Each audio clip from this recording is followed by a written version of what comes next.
Welcome to another episode of the Little Nicky Fancast. Abracadabra. Abracadabra. Abracadabra. I was at Thanksgiving, if you can believe it, and With who? my family, and I've been watching that show Baskets. Anybody's that watched that, you know Louis Anderson's character. He plays Zach Galifianakis' mom, and he's like a very normal suburban mother.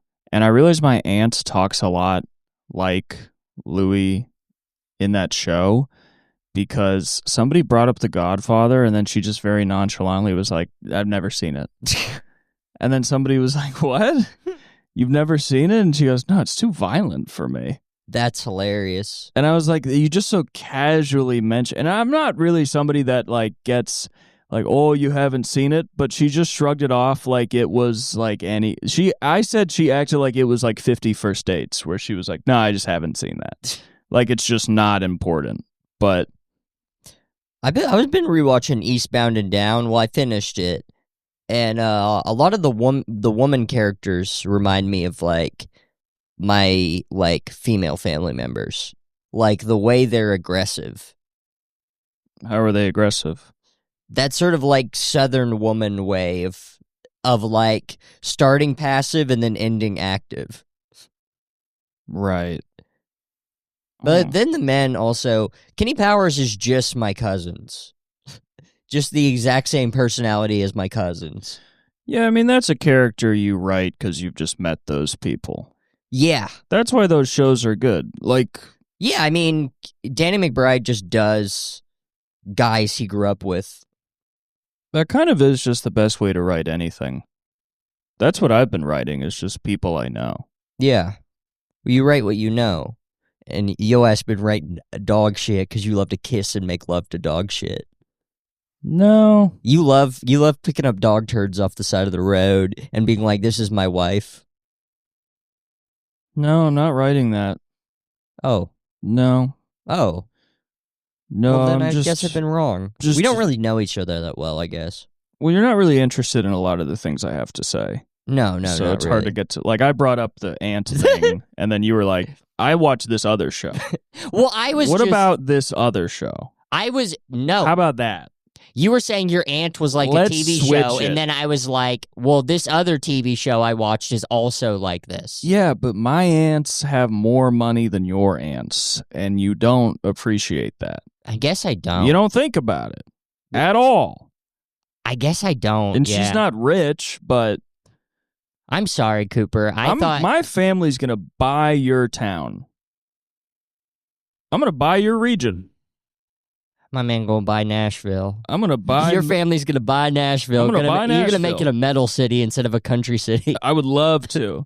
I would love to turn But it... you people in California love heavy metal. I'm going to turn it into the mean old Opry. And it's the mean new Opry. The fucked up new Opry. The mean new Oprah. Because Yeah. you guys love Oprah too. The mean new Oprah. And it's going to be Oprah and fucking Slayer. And that's the only two. And Phil Anselmo from Pantera. I can't have Pantera there because they're a Southern band. Oh, you're right. It has to be Yankees. Yeah. It has to be. It's gonna be Yankees. They're gonna call it the New York. I'm just gonna find metal that nobody in the South likes. You're gonna ship in people from Sweden. I guess Slayer makes sense because they're Southern California. They are? Great. Yeah. So it'll be Slayer and Oprah. That's the only thing you can see at the Grand Old Opry. No. The mean new Oprah. The fucked up new Oprah. And we're not gonna actually change the interior. We're just gonna make it look shittier. Because right now it's like a beautiful old theater, and we're just gonna take sledgehammers to certain parts of the wall. Why? And then we're gonna have a plaque that says Hank Williams never performed here. Hank Williams was never here. You people in California love taking sledgehammers to old stuff. I love just going on a Sherman's march pretty much through the South and just tearing up everything you guys have and just taking everything I can and more than I need. Why do you keep redlining everything? You try to redline buildings. I'm going to redline your family home to where your family can only live on one side of the home. And then I'm going to move 500 black people into the other side. and your side will be better because that's how redlining works. Yeah. But you're not going to be able to use the whole thing. So if you cross into the kitchen, there's going to be cops that are like, "What are you doing over on this side of the house? Are you buying drugs? Are you buying drugs over here? You looking for hookers? You a John?" And your mom's going to be like, "I'm trying to go to the refrigerator." And they'll be like, "The refrigerator's for blacks. You get the oven and the cabinets." It's going to be a red line right through the house. And those are some good cabinets, too. I really want to... I'm just going to buy everywhere you've lived and just redline and gentrify it. And I don't have nearly enough money for that. My man got to have to gentrify fucking 5 places, dumbass. Yeah, I know. It's going to be really hard on your family's economics. I know. And they can't afford it. Not at all. We don't have enough for one place. Yeah. We could maybe get... I don't know. Maybe Southern. Maybe the South is... The South is cheaper. Yeah, but... It is definitely very cheaper. Yeah, but we don't have... I guess Nashville's different. The Nashville area is going to be different. We don't have like $50 million or whatever it would cost. Maybe you could do that in East Tennessee. Appalachia. No, I want to buy places Would you be mad if I personally gentrified everywhere you grew up? If like it was me? If you put like a Cooper store in fucking East Nashville. Yeah. Like whatever like liquor stores or delis or whatever places that you kind of have in your mind as like memories of that place, I tear it down. My man going to take over the Madison family restaurant. Yes. I'm going to take over the Madison family restaurant and I'm going to turn it into a Panda Express. A Panda Express / Chipotle. My man going to make it a Chipotle. Yes. Which is the actually correct California pronunciation. Everybody says I'm wrong, and I guess I am, but I'm not going to... I don't like saying Chipotle. No, I don't know. Oh, I found out something last night. I found out why you can't draw Prophet Muhammad. Why? Well, so the Prophet Muhammad's favorite movie was The Wizard of Oz. That tracks. Yeah, it was his favorite movie, and he used to dress up like Dorothy. Right? He used to dress up everywhere he went, he dressed up like Dorothy. Yeah. And the red shoes are copyrighted. So you can't draw the Prophet Muhammad because MGM will get really mad at you because the red shoes are copyrighted. Muhammad Productions. MGM. Muhammad is God Media. Yeah. Muhammad is God Media. That's what MGM stands for. Look into it. Okay? Do your own research and look into it. Okay, so you get sued if you do it. Yeah, you get sued. It has nothing to do with the Muslims. They would love to see pictures of Muhammad in his original Dorothy gear. So those guys that shot people or whatever the fuck at Charlie Hebdo, they were just lawyers? We are Charlie Hebdo. They were just lawyers? Yes, they were lawyers, yeah. This podcast is Charlie Hebdo, this podcast is Charlie Kirk, and this podcast is George Floyd. That's the Holy Trinity. Yeah, we're Charlie Kirk Hebdo Floyd. Yes. Those are the three people. I don't know if you know this, but George Floyd's original name is Charlie George Floyd. George is a nickname. Floyd. Charlie had to hide the fact that his middle name he has 2 middle names and they're George Floyd. Charlie George Floyd Kirk. Charlie Kirk's middle Charlie Kirk's middle name is George Floyd. Did you know that? It's true. And George Floyd's first name is Charlie. Yes. And his nickname is George Floyd. And his nickname is George Floyd. It's a good nickname. And his last name is Hebdo. It's just one of those nicknames you get when you're growing up where your name's Charlie and everybody's like, let's call him George Floyd. But Charlie's real he has 2 middle names. It's George Floyd, and he had to hide it because he didn't want the Republicans to get all woke about it. But that's why it hurt him to say all those things about George Floyd, like when because he thought he was talking about himself. because he saw a lot of himself in George Floyd. Mostly the name. Mostly, I mean, besides that, they lived pretty different lives. I mean, for example, Charlie Kirk, when he was killed, was found with 0 fentanyl in his system. 0 to none. Is that true? I mean, that's what the internet's saying. Because I've been telling people that Charlie had fentanyl in his system and that he probably would have died anyway, even if he wasn't shot. That's what I've been telling everybody. Yeah.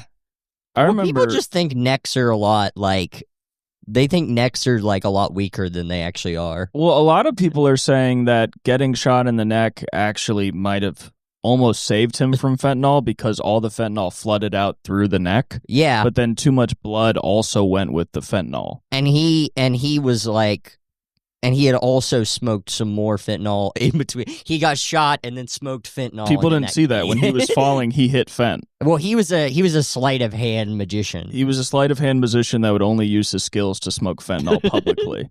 So, like, a lot of times, like, he would pop those mints in some of his speeches, and really what he was doing is he was flipping a fentanyl pipe in his hand, lighting it, smoking it, taking a hit, then ghosting it. He was ghosting fentanyl before he got hit.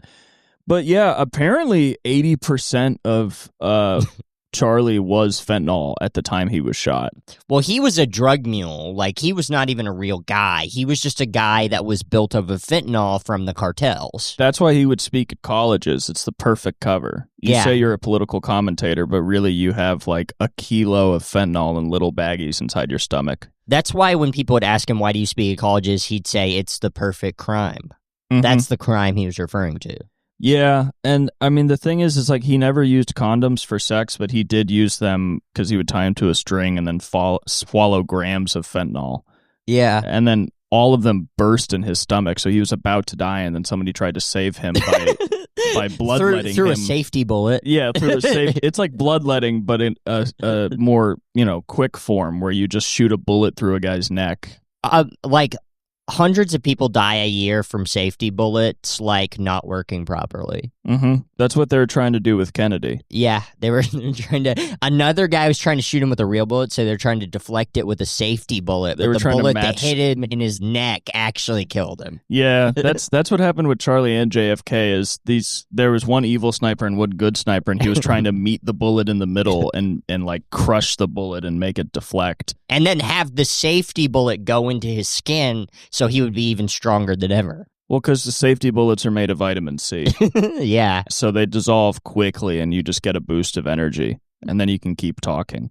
Well, all the people that have ever been assassinated were drinking a glass of orange juice when they were assassinated for health. Mm-hmm. If you look into it, if you look at the pictures. Yeah. Well, that's why Ronald Reagan didn't die from that quote-unquote assassination attempt, because it was actually a safety bullet deflection. So he just got hit with vitamin C and he was fine after. Well, yeah. Well, John Lennon showed up, and John Lennon had a safety bullet. John Lennon was behind him and shot him in the back, and then so the other bullet didn't get him.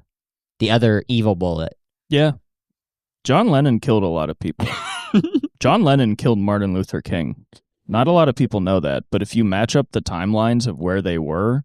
Well, they were both in Memphis. He was there. Yeah. He was there. And then John Lennon wrote the song Walkin' in Memphis. Yeah. Which a lot of people don't know. John Lennon's written every song ever.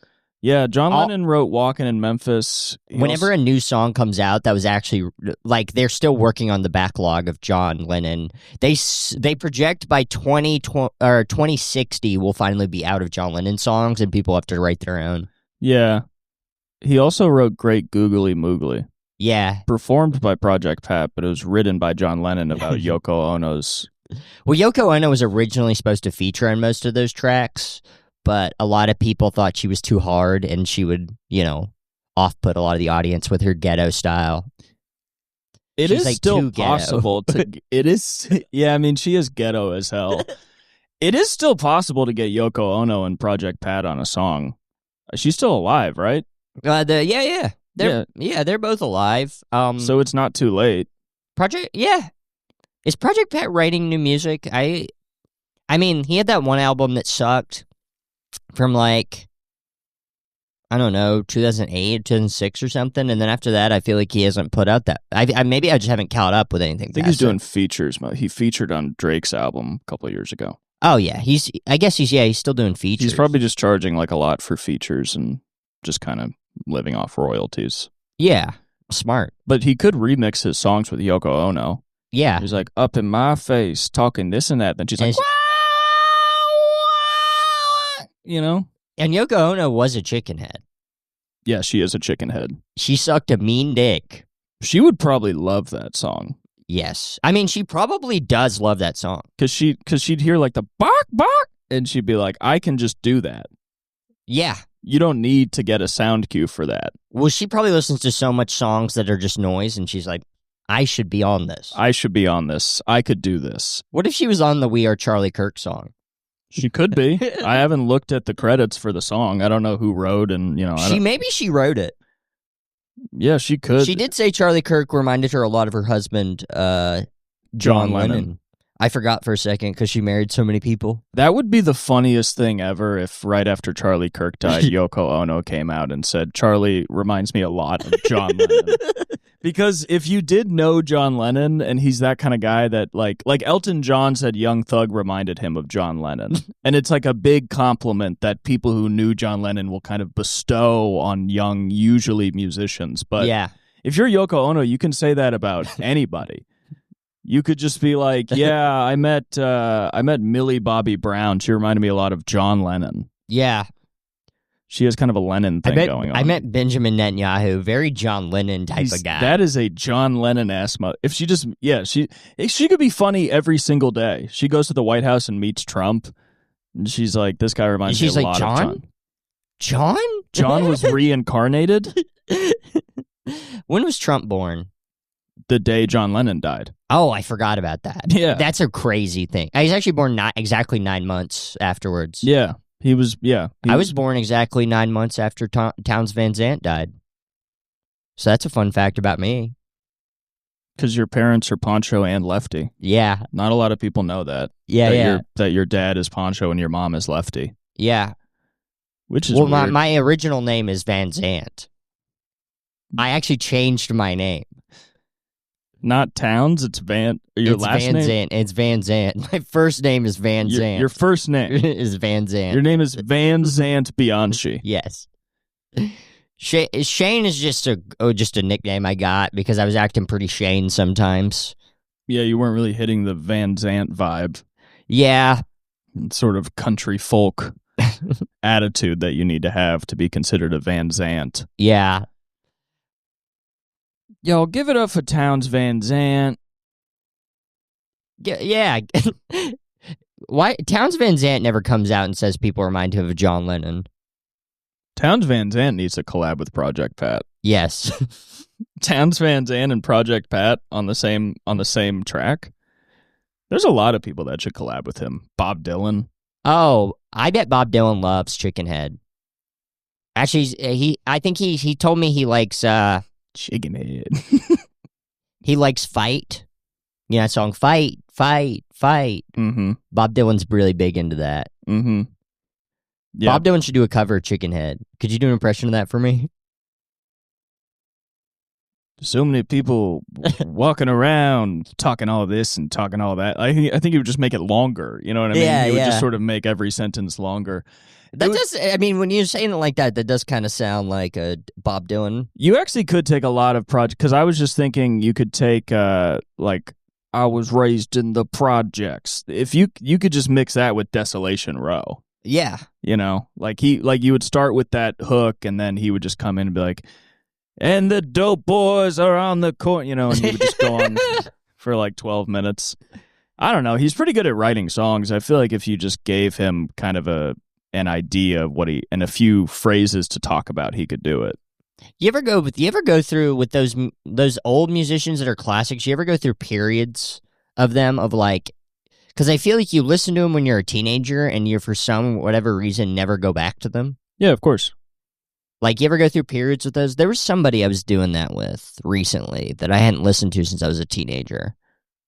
I mean, that's kind of the main way I'll listen to music, is kind of having a period of like one artist, and then a lot of times whether it's like Bob Dylan or maybe sometimes the Beatles or Jimi Hendrix, like all the stuff that my dad showed me that I just locked in my head as good. You eventually, to find out new music, you kind of have to lie to yourself and tell yourself it's boring.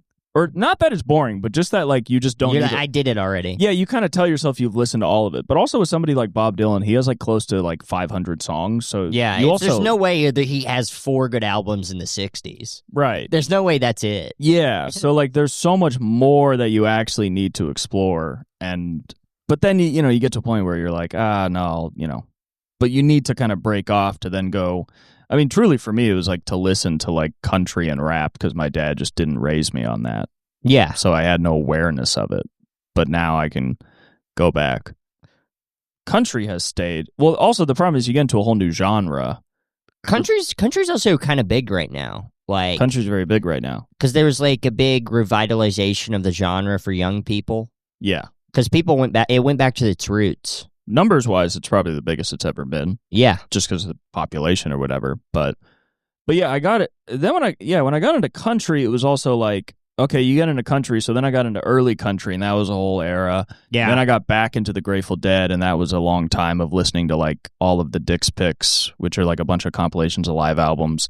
And then I got into outlaw country, and I listened to some new country, but then there's just other. You got into country. outlaw country, and you've never been the same since. No, not you at all. You figured out this is what you need to be. This is what you are. Yeah, I mean, it just sucks. It must be weird for you to listen to outlaw country and been like, I've been this whole time. What have I been trying to escape from? It's the only time I've felt seen. Yeah. Because, you know, I've listened to, you know, people talk about love and talk about success and talk about all that, but nobody's ever talked about being a rambling man.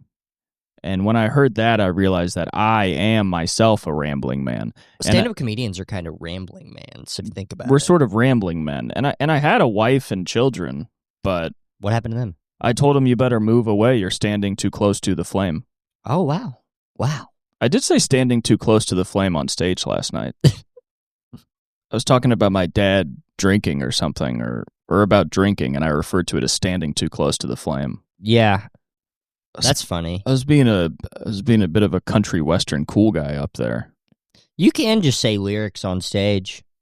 Yeah, it's awesome. You could say a lot of stuff on stage you didn't really consider that you could do. I love that when you say a phrase that you've never said on stage. Where I remember one time I referred to vaginas, to pussy, as the cat. I was like, damn, she's giving away the cat. And it is fun because you throw that out and it's just like an extra little laugh. Yeah. Because people go, oh yeah, you can call pussy that too. You can call pussy a lot of stuff. You can make up words for pussy. I call it the blabber. Yeah, I mean, that is what's good. I call it the blabber. Let me see that blabber. That is I've been what's getting good. into nonsense recently. Just about gross words is you can, like, if it's something crude, you actually can call it anything. You can be like, man, we went home. She showed me the Stanley Cup. I got into the tennis court last night. Yeah, and people just know exactly what you mean because it's just I was with a woman, and she let me into her a grand old Oprah. Baby, we was in the cafeteria, and everything was hot. And a guy will be like, I got free food. Yeah, and you can say I got that. A free lunch. You can say that, and a guy will be like, that's awesome. She opened up the cookbook, you know what I mean? I don't know how to tell you this, but she took out her guitar. Guitar's tough because that's more penis. But you do need to get into nonsense. I had a little bit of sip of water last night. You have been in a real nonsense era because you started with Joe Mama's, and I think that has led you to just words that don't exist. Yeah, I've been having a lot of good... Well, here's the thing is no one can get mad at you for nonsense. Well, because people have been getting mad at me recently. Them getting mad kind of makes them dumb, but also it is weird because, like, objectively, when you make one of those jokes, you are wrong. So if somebody's mad, like somebody at the Comedy Store who's a manager has a podcast about her dead father. Yes, I would plug the podcast. I don't know the name, and I'm sorry, but let's look it up. But she has a podcast about her dead father who was murdered. It's a cold case, and I said, do you think Joe did it? And she said, Joe who? And I said, Joe Mama. And then she looked at me and she's like, wow, you're a comedian? And I go, yeah. And she goes, well, if that's a sign of your comedy, then you must be really funny. And I go, Joe Mama's is really funny. It's called the Ice Cold Case Podcast. Yeah, so check that out. Check that out. Joe might have did it. Joe might have done it. I mean, it is the problem with doing Joe Mama jokes is like the more serious the conversation, the more immediately your brain tells you to say that. So when she was like, I don't know who killed my dead dad, I was like, Joe Mama did it. Like immediately it was like, obviously Joe Mama did it. Did you tell her she walked right into that one? She was just pretty nonplussed with the joke. I should have told her she walked right into that one. Yeah. The stupider a joke, the more people get upset at you. Well, the thing is, with the Joe Mama joke, you do have to stand on it. Yeah. You can't apologize. Yeah. You can't be like, oh, did Joe Mama... You have to be unapologetic. You have to be raw. You have to be delirious. Yeah, you have to be delirious to do it. You have to be in a purple suit. I mean, yeah, that's the thing. Is like if somebody's talking about like losing one of the most important people to their lives to one of the worst things that could happen to a person, and then you ask if Joe Mama did it, and then they don't like it, you really can't be like, I'm sorry. Because then you're acting as if you really thought it would go well, and you knew it wouldn't. So you just have to be like, yeah, that I said that. It's funny when you say something you already know going in that you shouldn't say, and then you feel bad about it. I do that every day. Yeah. I'll say something I'm 100% no, that's not appropriate to say, and then I'll feel a little bit bad about it for a second, and then I have to just be like, I don't care. Yeah, I think it's something that kids do where you're like, people call it reality testing, where you're just seeing what would happen if you did that. But me and you have an issue where we're full grown adults and we're still like, but what would happen if I said this? And the answer is people won't like it. And every time we're like... And then there'll be a conversation, they're like, that guy's pretty weird, and your friends will be like, yeah, that's... Yeah. Yeah, a lot of people in our lives have to be like, that's just who he is. It's just pretty funny to keep running the same experiment over and over again. To be like, maybe it'll be different this time. I wonder what will happen now. And then it's like, they're upset. This seems to happen every time. It's like being in a lab where you just keep putting gunpowder in a tube and then lighting it on fire and being like, it blew up again. Yeah. I can't believe this. Yeah, or being in a lab where you just shoot somebody. Yeah. And you're like, I guess they died. That's the experiment. I hate that. Yeah. You go, I didn't want to shoot that guy. I thought it would be kind of wild and crazy if I shot him. I didn't think he would be dead in front of me. And he is. We're kind of like Cain and Abel in that way. Or Cain. Whichever one killed the other guy. Cain did it. Right, because the mark of Cain. Yeah. And also Raising Cain. Like the restaurant. Yeah, Raising Cane's, though, is that related to Cain? I think so. I think it's like that Adam raised Cain, and that was wild or something. Like Adam raised Cain, who was a murderer. I don't know. Maybe I'm wrong. What is the connection to the South, though?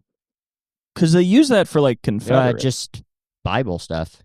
Yeah, but I think I feel maybe I don't know. Maybe I'm wrong. I think Raising Cane's is like it's like something that has to do like with the Confederacy. No, maybe it has something to do with literal canes. I don't know. But I don't know. I think you might be right. It's just the Bible, and maybe just people in the South are the only ones saying it. To cause a great commotion, it's phrased with a biblical origin. Okay. Yeah. You can't. It's supposed to be like a euphemism for raising hell. You can't raise. Cain went to hell. But then what's that line in what's the band song? The Night They Drove Old Dixie Down. Yeah. You can't raise a Cain back up when it's in defeat. Yeah. What does that mean in that context then? It means they're great lyricists. They are. But when I heard that, I was like, okay, are they referring to Confederate soldiers as Cains? You can't raise a Cain that's been... I don't know. Here's the thing with lyrics is, you just feel it. I guess Confederates should be referred to as not as Cains, because the Confederates were the victims, of course. Yeah. Everybody was so mean to them. It was like that movie Mean Girls. Yankees were kind of mean girls at the time. I think the thing they is, would come in and be like, I destroyed your town. Nice town you had.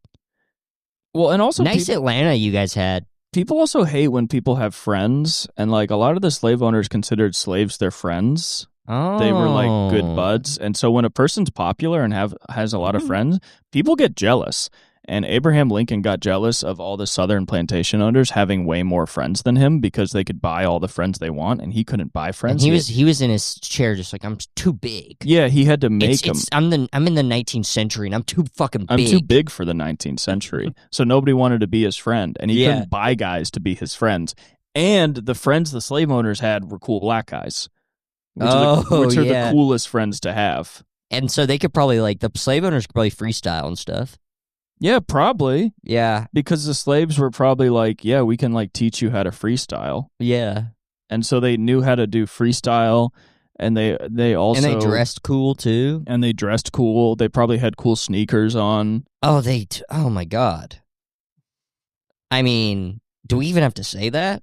And because like Lincoln was like, oh yeah, I am a hip hop head. I love Lincoln had bootlegs. Lincoln had bootlegs, but he also only knew like stuff everybody knows. Where he thought he was a hip hop head, but he only listened to like Nas and Biggie because he was a Yankee. Oh yeah, but he didn't know about all this dirty South shit. So he'd go down to the dirty South and be like, "Oh yeah, I love rap," and they'd be like, "Oh, do you know like Tommy Wright the Third or like some of or like?" And he'd just be like, "No, I listen to the real crazy shit, like Mobb Deep." Yeah, and they're like, "This motherfucker has no idea he is not a hip hop head." Yeah. Lincoln knew nothing about hip hop. Do you ever think about how pretty much everybody before like the 1980s knew nothing about hip hop? People say John Kennedy was so cool, but he literally had no clue what hip hop was. He had no idea. I would go back in time just to school people with my hip hop knowledge, and I don't even know that much. But compared to them, I'd be like a genius. Yeah, imagine if you played Kanye for those guys, and then you were like, "This guy's a Nazi."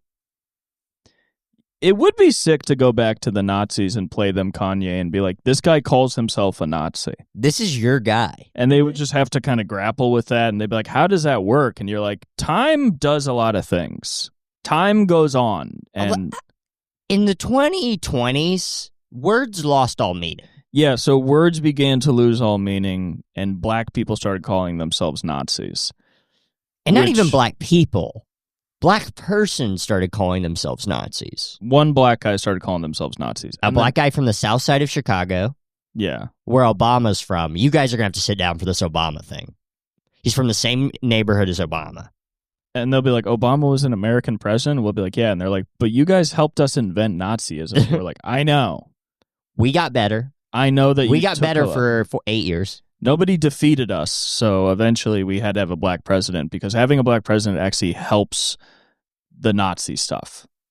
Overall, it helps kind of maintain white supremacy and complacency among the self-identified progressive population.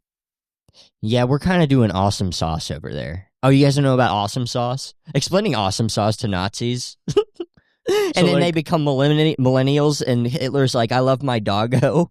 Yeah. Hitler loved his doggo, dude. He loved his doggo so much he shot it in the head in a bunker. He didn't want the Russians to get a hold of the doggo. Yeah, when he got to the bunker, he was like, so this is my life now. I guess I like my new apartment. He's about to kill himself with Ava. He's like, I guess we'll get married. All right, we're going to kill ourselves. Check, please. Check, please. And it would be funny because it would be irony because it would be an old joke, which at the time it would be a new joke. So I don't know what would be going on there. The Allied forces are about to close in on us. I think I'm going to kill myself, my new wife, and shoot my dog in the head. Thanks. No thank you, Allied forces. Goebbels just killed his daughter with a cyanide pill? I guess that's awesome possum. I guess my friends are a little crazy. Oh, you think your friends are crazy? My friends did the Holocaust. Yeah, I would hate Nazis so much more if they were millennial coded. It would really suck. It would really suck. Be like, we have how many Jews in the concentration camps? Over 9,000? Might have gone a little overboard.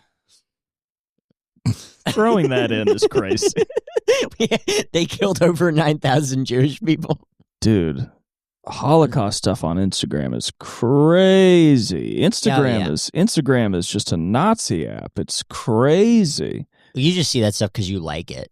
You hit it with the heart. Instagram just shows me the worst stuff it has. Yeah. But I just want to see people who are schizophrenic or mentally impaired. Well, you know who else wants to see that is the Nazis. No, they don't. They want to get rid of them. Well, they want to keep tabs on them. The Nazis would hate my algorithm. They'd have to see so much. They would love parts of it. They'd be so mad. They'd be like, I can't believe this still exists, you know. I don't even know if they'd love it, because why would a Nazi like a Holocaust denier? Oh, yeah, you're right. They'd be like, no, it was way more than that. We got so many. It was quintuple million. It was so many people. All these people that claim to be Jewish are liars. We got them. There aren't any Jews. Those are black people. All those people in Israel are black people. Israelis are black people. It's sort of a divergent set from Hebrew Israelites. Oh, yeah, I was doing a black Hitlerite, where it's like, Hitler was a black man. Hitler was a black man. He was taken from his home in Nairobi. He was kidnapped from his own land and made to be a dictator. And people take that away from them. I like to be I don't know what you would call it, but I like to say things like Martin Luther King was a black man. Yeah. They don't want you to know that. A black Lurite. Yeah, that's what I'm saying. I don't know what it is, but it's sort of like a double chunk chocolate cookie. W. Camille Bell was a black man. Yes.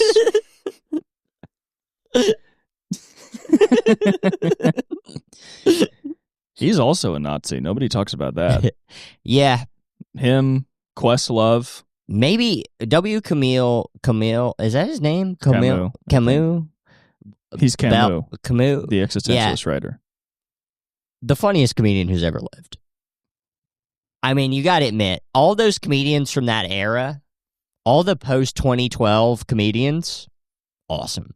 I mean, there are some funny black comics, like Bernie Mac is funny, Richard Pryor's funny, Steve Harvey's funny, but none of them... I like that you're at least admitting that there are some funny black comics. None of them have, like, the kind of raw veracity of W. Camus Bell. Yeah. None of them can do that. It is crazy, the Daniel Tosh blog, how big that was culturally. You remember that? No. Well, that was kind of the start of cancel culture, of like people being like, people are woke now. Was Daniel Tosh getting in trouble for those jokes a joke he made and then a blogger wrote about it? What joke did he make? Well, he just said to a woman, and he was talking about how rape can be funny, and then a woman in the audience was like, no, and then he was like, wouldn't it be funny if we all raped her right now? And somebody got mad about that? And they wrote a blog post about it. I mean, it's the funniest thing you can say. Yeah. Because it's the worst thing you could say. Yeah, I don't know. I wonder if it killed in the room.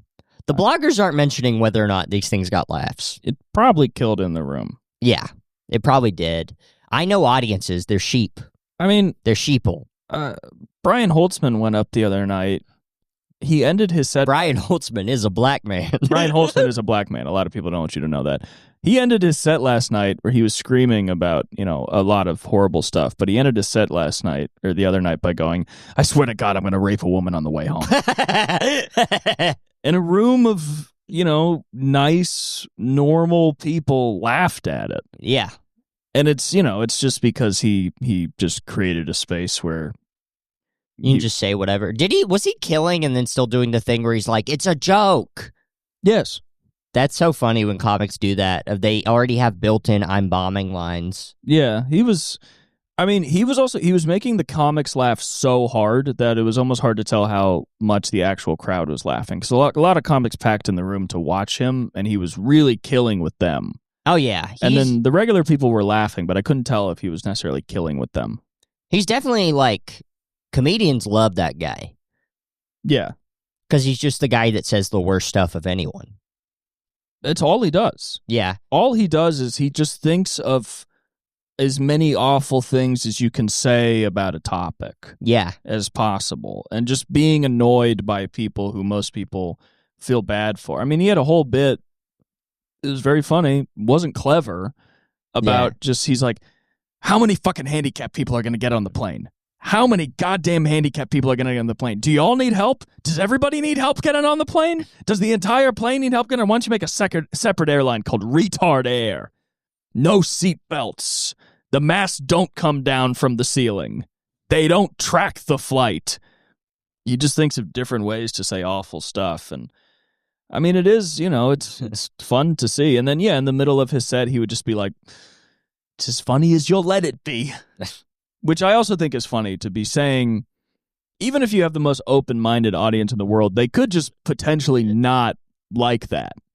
I think some people don't realize there is a level to where you can be a really open-minded person who thinks comics can say whatever they want, but also your favorite comic could still be like John Mulaney. Yeah. Or Brian Regan, or a guy who's, generally clean or not too crazy. There is a level to where you can support whatever kind of free speech you want, but still not... But not be like, I gotta go see Brian Holtzman tonight. Yeah, but still not have your favorite thing be like making fun of, your stepdaughter who tried to kill herself. Not that I disagree with what he does, but... That's such a crazy bit. The first time I ever seen him do it, his fucking wife was in the back watching it. She did not... She seemed pretty uncomfortable, but also you kind of have to know with Holtzman. If you're marrying Holtzman, you gotta know what he's gonna do. I wonder if she ever saw his sets before she married him. Like, I wonder if that would really fuck a woman up. Because, like, just like if you married somebody and you're like, oh, yeah, he's a comedian, and then you saw what he was talking about, like, what he talks about and the way he talks about it is so fucked up that I feel like it would make you doubt a person's morality. Sometimes I'll be talking to a girl, and we'll be talking, and she'll say something, and I'll be like, you're not going to like my stand-up. And I'm not that extreme. Yeah. Well, it's also just like, also to some people, like, stand-up in general can seem like a bad, inappropriate thing. Yeah. Like, neither of us are, I think, too crazy on stage, but, like, even the stuff that we have said, a lot of people would be like, I can't believe you would ever say that. But it's also because they look at it through the context of if you were saying that normally. And it's funny because I probably do say worse stuff in conversation than I do on stage. I think definitely. I think everybody does. I mean, imagine what Brian Holtzman says off stage. Probably some crazy stuff. I mean, I was on stage the other night. Somebody was telling me about that Olive Garden was talking about how they hated an employee at the store because they used the R word on stage, and they thought that they were talking about me, and I was like, no, I don't use that word on stage. And people just assume because of how I talk off stage that I'm on stage just saying this insane stuff. I'm actually pretty chill on stage. Yeah. I think what's funny about you is you'll say wild stuff, but you're not really in the camp of saying forbidden words. Yeah. I think you're not really interested in doing that. Well, it's too much of a what's the word? It's too much of a signifier to certain people. Yeah, it kind of puts you in a box, which is weird because a lot of people think that saying those words makes them free, but really for the most part, it puts you in a box for audiences where they go, okay, he's that kind of guy. Yeah. And then they don't really look at you the same. You can talk about anything else. You could, like, say retarded, but then if you talk about, like, your kid, they're going to be like, well, I bet he's going to call it a retard, And it's like, I wasn't gonna. But now I've said that, so you think I will, Yeah, I've seen some pretty, like, tame comedians say that word. Well, it's become a lot more popular. It's interesting when you're talking to somebody and you're sort of subtly trying to figure out if they say retarded. Yeah. Because I was talking to somebody recently, and I was kind of flirting with them, and I was thinking about the way they speak, and I was like, I don't think they say that word. Yeah.